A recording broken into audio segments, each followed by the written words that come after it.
ഇന്നത്തെ വീഡിയോയിൽ ഓസ്കിയുടെ ഫീഡ്ബാക്കിനെ കുറിച്ചാണ് കേട്ടോ. കാരണം നമ്മൾ എപ്പോഴും പറയാറുണ്ടായിരുന്നു ഓസ്കിയിൽ ഫീഡ്ബാക്ക് കിട്ടുന്നില്ല. അപ്പം ഫീഡ്ബാക്കിന് വേണ്ടി ഒരുപാട് റിക്വസ്റ്റുകളൊക്കെ നേഴ്സിംഗ് കൗൺസിലേക്ക് പോയിരുന്നു. അപ്പോൾ അതിൻ്റെയൊക്കെ റിസൾട്ടായിട്ട് നമുക്ക് ഇപ്പം പാസ്സാണെങ്കിൽ പാസ്സായി എന്നുള്ള ഒരു ഇൻഫർമേഷൻ, അതുകൂടാതെ ഫെയിൽ ആയെങ്കിൽ ആ ഫെയിൽ ആയതും, അതുപോലെ തന്നെ എന്തൊക്കെ കാര്യങ്ങളാണ് നമ്മൾ മീറ്റ് ചെയ്തത് അല്ലാത്തത്, അങ്ങനെയുള്ള എക്സ്പ്ലനേഷൻ അവർ ആ ഒരു ഓസ്കി റിപ്പോർട്ടിൽ, അതായത് ഫീഡ്ബാക്ക് റിപ്പോർട്ടിൽ തന്നിട്ടുണ്ട്. അപ്പോൾ അതവർ പറയണത് ഇനി ഒരു ഫർദർ എക്സ്പ്ലനേഷൻ ഇല്ല, ഇതൊക്കെയാണ് നിങ്ങളുടെ ക്രൈറ്റീരിയ, അല്ലെങ്കിൽ ഇതൊക്കെ കാര്യങ്ങളാണ് നിങ്ങൾ ഇംപ്രൂവ് ചെയ്യേണ്ടത്. അതുപോലെ എല്ലാ സ്റ്റേഷനും വീണ്ടും നമ്മൾ റിപ്പീറ്റ് ചെയ്യുകയും വേണം. അപ്പോൾ ഈ ഫീഡ്ബാക്ക് റിപ്പോർട്ട് നിങ്ങൾ എപ്പോഴും അത് ഒരു ഗുഡ് ഇൻഫർമേഷൻ ആയിട്ട് എടുക്കുക.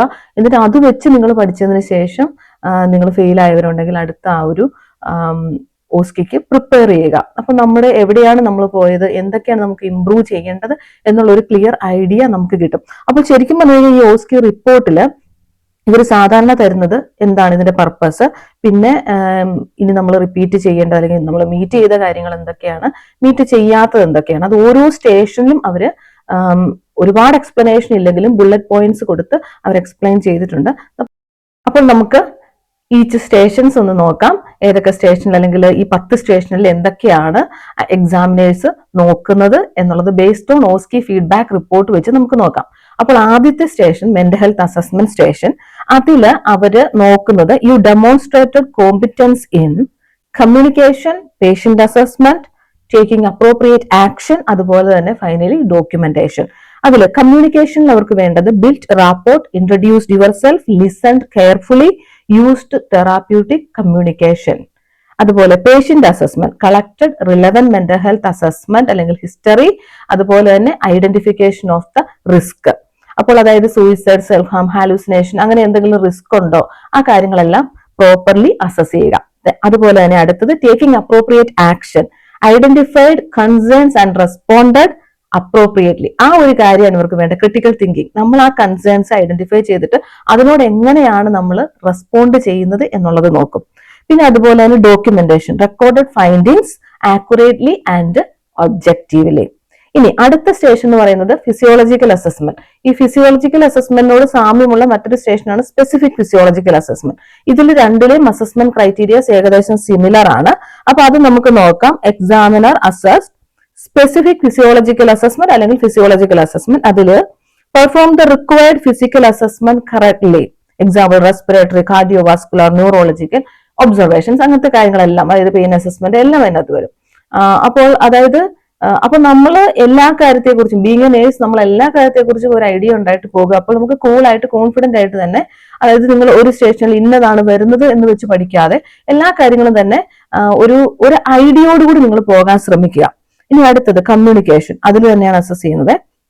Explain procedures and gained consent. Consent ഇവിടെ വളരെയധികം ഇമ്പോർട്ടന്റ് ആണ്. നമ്മുടെ നാട്ടിലെ പോലെ റിട്ടൺ കൺസെന്റ് ഒന്നും വേണമെന്നില്ല.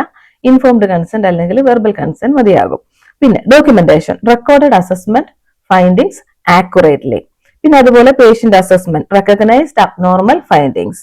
പിന്നെ pathophysiology, medical condition and pharmacotherapeutics. അതായത് പേഷ്യന്റ് അൺവെല്ലാണ് അല്ലെങ്കിൽ ഏതൊക്കെ മെഡിക്കേഷൻ ആണ് ആ കണ്ടീഷന് റിലേറ്റഡ് ആയിട്ടുള്ളത്, അതുകൂടാതെ സിമ്പിൾ ആയിട്ടുള്ള എക്സ്പ്ലനേഷൻ പേഷ്യന്റിന് കൊടുക്കാൻ എപ്പോഴും ശ്രമിക്കുക. പിന്നെ കോമൺ റീസൺ, അതായത് നമ്മൾ കൂടുതലും ഈ ഒരു സ്റ്റേഷൻ മീറ്റ് ചെയ്യാതിരിക്കാനുള്ള കാരണം, കൂടുതലും കണ്ടുവരുന്നത് കുറച്ച് ഫെയിലിയേഴ്സ് ഈ ഒരു സ്റ്റേഷന് വരുന്നുണ്ട്. അതിന്റെ കാരണം എന്ന് വെച്ച് കഴിഞ്ഞാൽ ഇമ്പോർട്ടന്റ് അസസ്മെന്റ് സ്റ്റെപ്സ് നമ്മൾ മിസ്സാക്കുക. അങ്ങനെ വരുമ്പോൾ അത് ഫെയിലിയർ ആകാനുള്ള ചാൻസ് ആണ്.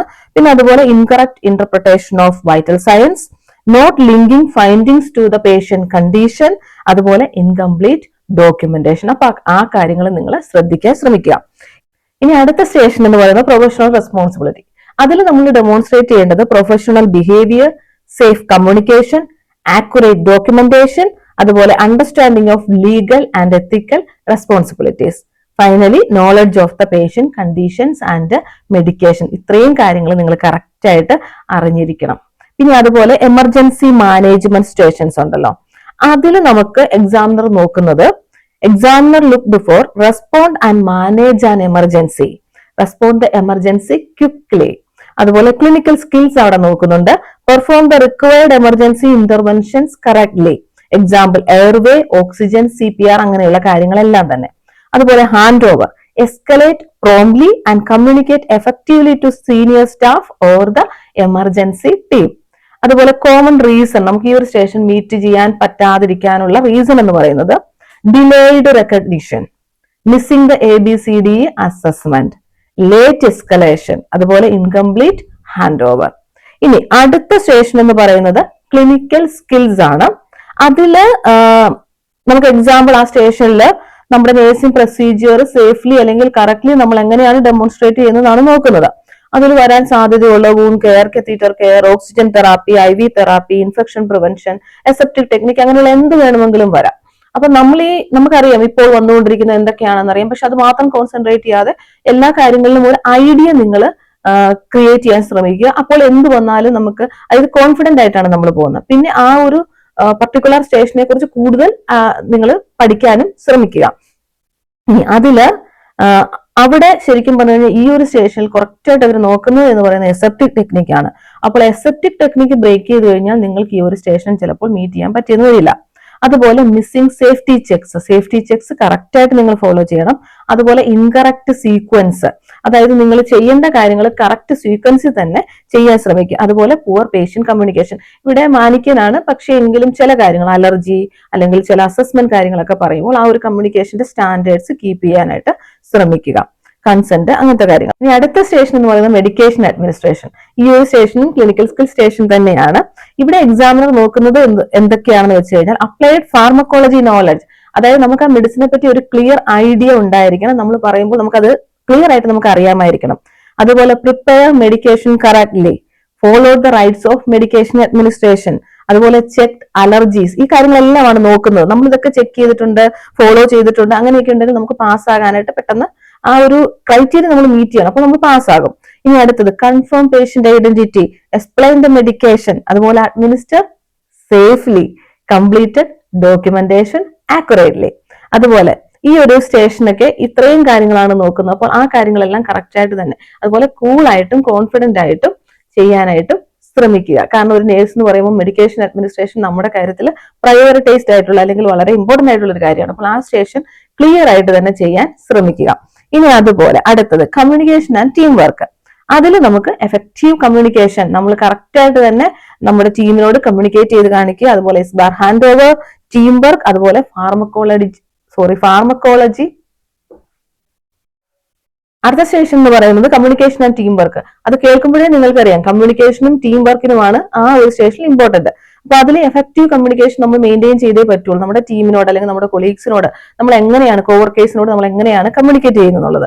അതുപോലെ ഹാൻഡ് ഓവർ എഫക്റ്റീവ് ആയിരിക്കണം, SBAR ഹാൻഡ് ഓവർ, അതുപോലെ ടീം വർക്ക്, പിന്നെ അതുപോലെ ഫാർമക്കോളജി നോളജ് ഇവിടെയും മസ്റ്റ് ആണ്. ഇവിടെയും നല്ല എല്ലാ സ്റ്റേഷനിലും മസ്റ്റ് ആണ്.